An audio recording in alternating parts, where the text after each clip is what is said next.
Ang gagawin? Siyempre maglalaro na naman para mambugbog ng mga kalaban. Kasama ko dito si ate at nagduo kaming dalawa sa RG. Alam ang classic di ba? Obvious naman. At sa videong ito, ipapakita ko sa inyo kung paano ang tamang paggamit kay Cardo. Siyempre nagpick na ako ng role ko dito as jungler. Kasi eto share ko lang ha. Goal ko talaga this season is matuto at masanay akong mag-jungle at ng ibang role. Kasi, ang dami dyan bida-bida at nang mamaliit na kesyo puro mage lang daw ang alam ko. Like hello, syempre dun ako nasanay. Baliw ka ba? Hindi ko talaga gets yung mga nantatrash talk ng ganon na kesyo sasabihin mage lang naman alam mo, support lang naman alam mo. Dun nga nasanay yung tao, di ba? Pero dead mate, yung mga ganyong tao hindi worth it patulan. At saka hindi ako nagpalit ng role para sa kanila. Para to sa amin ni ate, para makaangat kami sa kahirapan. Okay, kailangan kong kumalma. Inhale and exhale with me, guys.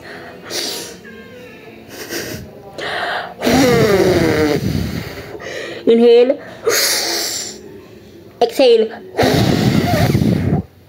Baho Pagka-start ng laro, ganito na yung settings ko.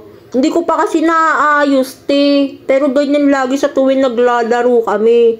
Pinipindot ko na sa settings, tas yung interface kineme. Hindi pala muna ako gumagalaw dyan saglit kasi pinagbuksan ko pa ng gate sila Auntie Marta. Share ko lang. Minamadali ko rin pagpa-farm ko dito kasi nga huli na ako sa laban. Tas makikita ko na lang doon nagbubugbugan yung dalawang tank doon di anong gagawin? Siyempre re-rest back ako. Baka kasi sabihin late na gumalaw yung core, ayaw pang tumulong. Magbo-blue buff na sana ako kasi akala ko nag-back niya mga kalaban dito pero hindi pa pala.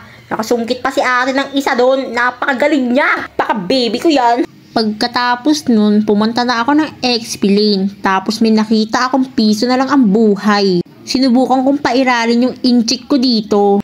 Pero kahihiyan lang ang inabot ko dahil puro hangin yung natatamaan ng baril ko. Di nag-turtle na lang kami kasi ang akala namin nakauwi na yung Lancelot. Pero akala lang pala namin yun.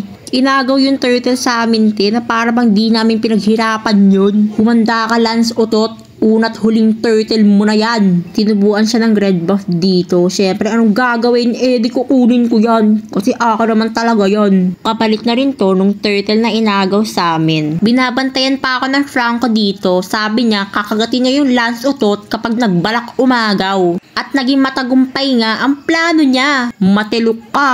Syempre, bilang core mag-rotate ka din sa gold lane, Hindi yung kung saan-saan ka lang. At napatay nga namin yung MM nila dito. Tapos nag-run na tong tigbalang nila. Talagang nag-feeling shield pa si ante Ikaw tuloy na putukan ko sa mukha. Tapos di ko napansin hinabol pala ni Franca yung tigbalang nila. Nasungkit niya pero hindi ko na siya maaabutan kaya nakatakas na naman siya. Pang second na turtle na to sure na sigurado na sa amin na tong turtle kasi grabe yung zoning ng mga kasapi ko. Nag-farm muna ako dito tapos nagka-clashing sila dun. Sabi ko, intayin nila ako Bakit naman ganang paubos? Tapos nagtatago pa yung payong girl dito. Akala mo hindi kita nakita Kamuntik na akong mamatay pero siya lang ang magiging bangkay. Sinusupi ko sila dito kasi gusto nilang mag-push. Inantay ko muna yung mga kasapi ko at inikutan ko muna sila bago ako pumalag.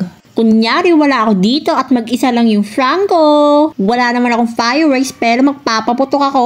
Ay wag kang atat. Eto na nga mapuputokan na rin yung mukha mo.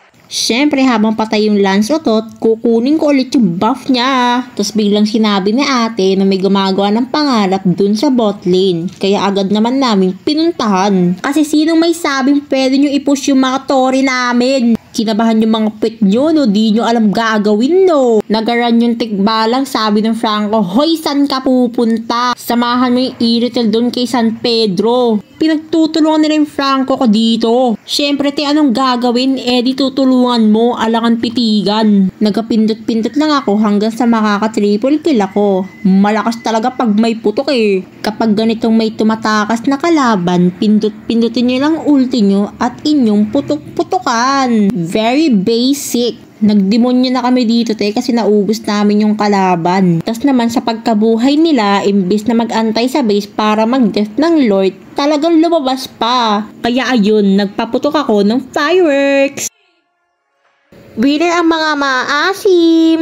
Ganun lang mag-cardo, te. Super very basic.